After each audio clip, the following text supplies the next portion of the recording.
Hey everybody, this is John Locke with Locke Division at Hungerford, Texas, and I'm coming to you from out in the paddock this afternoon.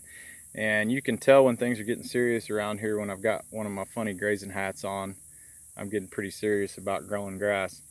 So anyway, I've really been a little bit absent lately. I haven't shared a whole lot and haven't been active and making videos. There's a couple of reasons for that, which I'm not really going to get into right now, but I want to make a video a little later on, so watch for it, talking about a little bit deeper stuff. I really enjoy this. I enjoy sharing some of what we've learned. I want to just say that I do this not to give anybody advice, but hopefully just to give people something to think about. And I had something very simple on my mind this afternoon. I moved the cows, I think the fourth move of the day today, and it's been a pretty low-key, laid-back sort of day. Went to church this morning and everything's going good, and I just had this thought, and I just want to share simple stuff that we have learned over the years of this higher intensity management that might help you guys kind of cut through make some of the shortcuts and not make some of the same mistakes we did. To me, this is a very big deal right here, but it's very simple. People ask me all the time, well, how do you choose what density to graze at? How do you choose where to break up your paddocks and where to build your fence? And so I just want to talk very briefly about a couple of those things.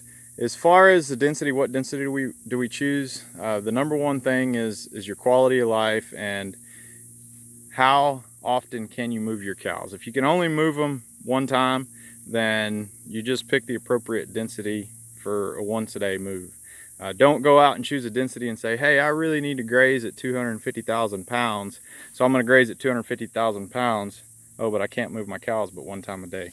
So whatever, we run the highest possible density that we can that is practical.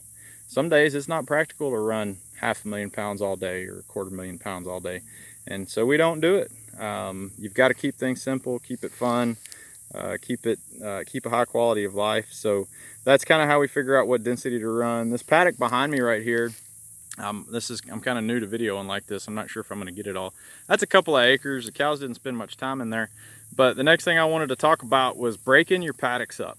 If you're going to go to the time and effort of putting up a reel and breaking up a paddock, you want to get the most bang for your buck, because it does take time and effort to do it. It doesn't take a whole long time, but it's still the effort and the energy that you have to expend to do it. So you want to get the best bang for your buck. I grazed for several years before I really started to take into account all of the finer details, I guess you could say, and started to pay attention to some things. And really it took Ian Mitchell Ennis pointing it out to me. If you look behind me here, the cows just left. This is basically a dry creek bed. It was probably the Colorado River several hundred years ago. The Colorado is actually about a half a mile behind me where that pipeline bridge is. And the river probably ran through here several hundred years ago. It's a very distinct, very different soil type. We call it Caney Creek. Caney soil is kind of notorious in our area. And the first time Ian came to my place, he called it the waterway. He said, you have to fence the waterway separately.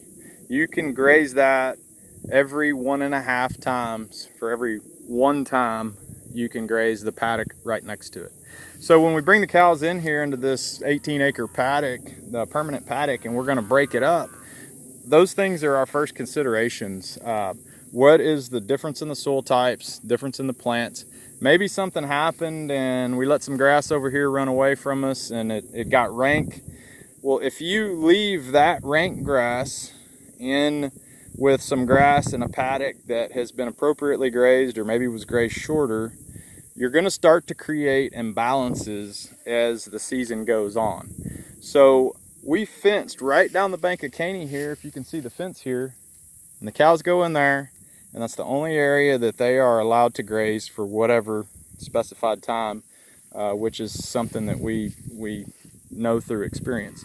Then they get to move up top here. This is a little bit more homogeneous, a little bit different soil type, and it's probably the maturity and the recovery on the grass has been a little bit different up here. So then they move into that area. And I'm telling you all this, I'm not trying to confuse you, I'm just trying to give you something to think about. If you're just starting out, just move your cows, but pay attention to what's going on. If you were paying attention and you were observing and you gave these cows this entire 18-acre block, I guarantee you if they were behaving as a mob, they would go to the highest energy area first. If this grass down here in Caney had been allowed to grow faster and was more mature and was a little over the hill here, they might not even go in there. And so that's why we put them in there first. We wanted to get the activity in there, make them graze in there. You can see that they took the top third. A lot of these plants, some of these plants went untouched, but that's okay as well. So, and then we move on to this area up here. But just pay attention, watch what your cows do. The cows don't lie. They'll tell you where the energy is. You just have to know how to read that. If you're just getting started, hopefully this is something that'll help you kind of open your eyes a little bit and look around. Anyway, I appreciate you guys watching. Any questions, feel free to post them. If I post this on YouTube, hit like, hit subscribe, and I'll be sending some more videos out soon. Thank you.